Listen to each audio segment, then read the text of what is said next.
IAS project Hindi में आपका स्वागत है। इस वीडियो में हम प्रीलिम्स के कुछ प्रैक्टिस क्वेश्चन करेंगे। इससे पहले हमने 44 क्वेश्चंस किया था। अब 45th क्वेश्चन से शुरू करेंगे। आप इस वीडियो को कभी भी पॉज करके क्वेश्चन पढ़ के फिर आंसर कर सकते हैं। चलिए क्वेश्चन देखते हैं। Which of the below tools can be considered as characteristic tools of upper palaeolithic age. Characteristic tools के बारे में हमने लेक्चर में पढ़ा था। कैरेक्टरिस्टिक टूल्स यानी जिन टूल्स के साथ हम इन लोगों को एसोसिएट कर सकते हैं। चलिए ऑप्शन देखते हैं। पहला ऑप्शन है hand axes, choppers and cleavers. ये गलत होगा क्योंकि ये थे characteristic tools lower paleolithic age के लोगों का। दूसरा ऑप्शन है blades, burins, borers and scrapers. ये भी गलत है क्योंकि ये कैरेक्टरिस्टिक टूल्स थे मिडिल पेलियोलिथिक एज के लोगों का। अगला ऑप्शन है parallel sided blades and burins. ये सही है क्योंकि अपर पेलियोलिथिक लोगों ने पैरेलल साइडेड ब्लेड्स और बरेंस यूज किया था। ब्लेड और पैरेलल साइडेड ब्लेड में क्या फर्क है हमें पता है। मिडिल पेलियोलिथिक एज के लोगों ने ब्लेड्स बनाया था और उनके ब्लेड्स में सिर्फ एक ही तरफ का एज जो था वो शार्प होता था, इस तरफ वाला एज शार्प नहीं होता था। अगर हम अपर पेलियोलिथिक एज की बात करें, अपर पेलियोलिथिक एज के लोगों ने जो स्टोन ब्लेड्स बनाया था उन ब्लेड्स में दोनों एजेस भी शार्प होते थे। तो ये फर्क है डबल साइडेड ब्लेड या पैरेलल साइडेड ब्लेड और नॉर्मल ब्लेड में। तो पैरेलल साइडेड ब्लेड्स एंड बरेंस सही होगा। लास्ट ऑप्शन है माइक्रोलिथ्स। ये भी गलत है क्योंकि माइक्रोलिथ्स सबसे पहले यूज हुए थे मेसोलिथिक एज में। क्योंकि मेसोलिथिक एज आता है अपर पेलियोलिथिक एज के बाद में, तो इसका मतलब है माइक्रोलिथ्स अपर पेलियोलिथिक एज के समय में थे ही नहीं। तो सही आंसर होगा C, parallel sided blades and burins. ये इजी क्वेश्चन है। अगला क्वेश्चन है consider the below stone tools. 3 stone tool यहां दिए गए हैं। क्वेश्चन है which of the above stone tools were used by upper paleolithic people in India. पहला स्टोन टूल है पैरेलल ब्लेड्स। ये सही है क्योंकि अभी अभी हमने पिछले क्वेश्चन में देखा था कि पैरेलल साइडेड ब्लेड्स और बरेंस यूज हुए थे अपर पेलियोलिथिक एज में। दूसरा ऑप्शन है माइक्रोलिथ्स। ये गलत है क्योंकि माइक्रोलिथ्स यूज हुए थे मेसोलिथिक एज में, यानी अपर पेलियोलिथिक एज में माइक्रोलिथ्स थे ही नहीं। अगला ऑप्शन है फ्लिंट टूल्स। ये सही है क्योंकि अपर पेलियोलिथिक एज के लोगों ने यूज किया था फ्लिंट स्टोन को अपने स्टोन टूल्स बनाने में। इसका मतलब फ्लिंट स्टोन से उन लोगों ने बनाया था पैरेलल साइडेड ब्लेड्स और बरेंस भी। तो इसका सही आंसर होगा 1 and 3 only are correct, option B. अगला क्वेश्चन है with reference to stone age in India cave paintings started in which period. यही क्वेश्चन हमने लेक्चर वाले वीडियो में भी देखा था, आपको याद होगा।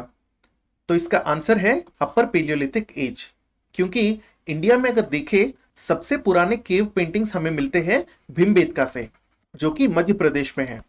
भीमबेटका में जो सबसे पुराने केव पेंटिंग्स हमें मिले हैं वो लगभग 30,000 साल पुराने हैं और अपर पेलियोलिथिक एज का जो टाइम है वो है 40,000 साल पहले से लेके 12,000 साल पहले तक। तो इसका मतलब है 30,000 साल पुराना वाला जो पीरियड होगा वो इसी में आ जाएगा, यानी अपर पेलियोलिथिक एज में आ जाएगा। तो सही आंसर होगा बी, अपर पेलियोलिथिक एज। अगला क्वेश्चन है with reference to stone age in India which of the below periods coincided with the last ice age. यानी नीचे दिए गए स्टोन एज पीरियड्स में कौन सा स्टोन पीरियड ऐसा है जो लास्ट आइस एज के साथ कोइंसाइड हुआ था। हमें पता है पेलियोलिथिक एज जो है वो प्लेस्टोसीन इपोक के साथ कोइंसाइड होता है और प्लेस्टोसीन इपोक था 2.6 मिलियन साल पहले से लेके 11,700 साल पहले तक। प्लेस्टोसीन इपोक को ग्रेट आइस एज भी बोला जाता था। तो last part of ice age यानी जो भी 12,000 साल के आसपास में जो भी था। अपर पेलियोलिथिक एज का हमें टाइम पता है वो था 40,000 ईयर्स पहले से लेके 12,000 ईयर्स पहले तक। तो ये वाला जो टाइम पीरियड है लास्ट वाला, इसके साथ मैच हो जाएगा। तो सही आंसर होगा B, upper palaeolithic as. Mesolithic as से पहले ही आइस एज खत्म हो गया था, तो मेसोलिथिक एज तो हो ही नहीं सकता। अगर मेसोलिथिक एज नहीं था तो नियोलिथिक एज भी नहीं होगा, क्योंकि नियोलिथिक एज आता है मेसोलिथिक एज के बाद। और पेलियोलिथिक एज में तो वैसे ही आइस एज चल रहा था, तो last part of ice age तो पेलियोलिथिक एज में नहीं होगा। तो उस हिसाब से भी देखेंगे तो सही आंसर होगा अपर पेलियोलिथिक एज। ये मीडियम लेवल का क्वेश्चन है।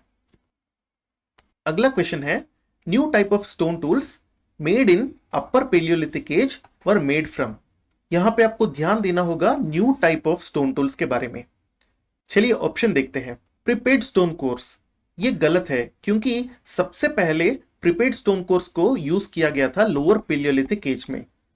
अपर पेलियोलिथिक एज में भी इनको यूज किया गया था, लेकिन ये न्यू नहीं थे उस समय, क्योंकि पहले यूज हुए थे। दूसरा ऑप्शन है स्टोन फ्लिक्स, ये भी गलत है क्योंकि स्टोन फ्लिक्स को सबसे पहले मिडिल पेलियोलिथिक एज में यूज किया गया था। अगला ऑप्शन है फ्लिंट, ये सही है क्योंकि फ्लिंट से जो स्टोन टूल्स बनते थे वो सबसे पहले अपर पेलियोलिथिक एज में ही यूज हुए थे। तो अपर पेलियोलिथिक एज में फ्लिंट टूल्स का जो इन्वेंशन था वो सबसे नया इन्वेंशन था। अगला ऑप्शन है माइक्रोलिथ हेड्स, ये गलत है क्योंकि माइक्रोलिथ्स को सबसे पहले यूज किया गया था मेसोलिथिक एज में। तो इसका सही आंसर होगा सी, फ्लिंट। अगला क्वेश्चन है, consider the below statements regarding upper palaeolithic age in India. 3 statement यहां दिए गए हैं और क्वेश्चन है which of the above statements are correct. पहला स्टेटमेंट है new flint industries emerged during this period. ये सही है क्योंकि अपर पेलियोलिथिक एज के समय ही सबसे पहले फ्लिंट स्टोन को यूज किया गया था टूल्स बनाने के लिए। अगला स्टेटमेंट है parallel sided blades and burins were used during this period. ये भी सही है क्योंकि इससे पहले वाले क्वेश्चन में हमने देखा पैरेलल साइडेड ब्लेड्स सबसे पहले यूज हुए थे अपर पेलियोलिथिक एज में। ये था अपर पेलियोलिथिक एज में पैरेलल साइडेड ब्लेड सबसे पहले यूज हुआ था। इससे पहले जो मिडिल पेलियोलिथिक एज आता था उसमें पैरेलल साइडेड ब्लेड हमने यूज नहीं किया था, तो ये सही होगा। अगला ऑप्शन है bone tools started to be used during this period.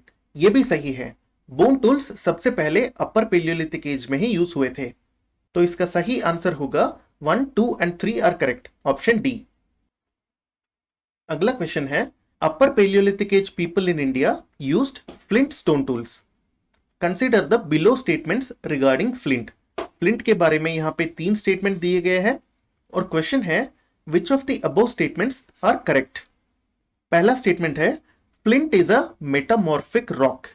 ये गलत है क्योंकि फ्लिंट मेटामॉर्फिक रॉक नहीं होता है, सेडिमेंटरी रॉक होता है। ये हमने पढ़ा था अपर पेलियोलिथिक एज वाले लेक्चर में। अगला स्टेटमेंट है flint breaks into sharp edges and therefore suitable for making blades. ये सही है क्योंकि फ्लिंट सेडिमेंट्री है, इसीलिए फ्लिंट होता है लेयर्स में, जैसे सारे सेडिमेंट्री रॉक्स लेयर्स में होते हैं। अगर लेयर में है फ्लिंट तो जब तोड़ेंगे तो इसमें से लेयर पे वो टूट जाता है, यानी जो भी हमें अंत में मिलेगा वो वाला एज जो होगा वो शार्प होगा। इसको और शार्प कर सकते हैं और इससे ब्लेड बना सकते हैं। तो ये स्टेटमेंट सही होगा। तीसरा स्टेटमेंट है flint is used for making sparks और फायर। ये भी सही है क्योंकि 2 फ्लिंट स्टोन्स को लेके उनको आपस पे मारने पर चिंगारियां निकलते थे और स्टोन एज में जो फायर बनाया गया था ऐसे ही बनाया गया था, तो इसीलिए फ्लिंट का यूज हुआ था फायर बनाने में। तो इसका सही आंसर होगा 2 and 3 only are correct, option C. ये हार्ड क्वेश्चन है क्योंकि आपको ये जानने के लिए तो जियोग्राफी का नॉलेज चाहिए, लेकिन हमने एंशिएंट इंडियन हिस्ट्री में भी इसको डिस्कस किया था। और दूसरा स्टेटमेंट समझने के लिए आपको एंशिएंट इंडियन हिस्ट्री वाला बुक पढ़ना होगा और तीसरा स्टेटमेंट जानने के लिए आपको चाहिए जनरल नॉलेज, तो इसीलिए ये हार्ड क्वेश्चन है। अगला क्वेश्चन है consider the below statements regarding upper palaeolithic age cave paintings in India. 3 statement दिए गए हैं।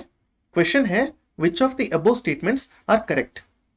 पहला स्टेटमेंट है human figures and human activities like hunting, dancing were painted. ये स्टेटमेंट सही है क्योंकि ये स्टोन एज के पेंटिंग्स जितने भी थे उनका सबसे कॉमन थीम था, वो लोग बनाते थे ह्यूमन फिगर्स को और ह्यूमन एक्टिविटीज जैसे हंटिंग, डांसिंग, म्यूजिक और फूड कलेक्शन। इस टाइप का थीम सबसे कॉमन थीम था। तो आप किसी भी केव पेंटिंग्स में देखिए इस टाइप का थीम तो दिखेगा ही आपको कहीं ना कहीं पे। तो ये स्टेटमेंट सही है।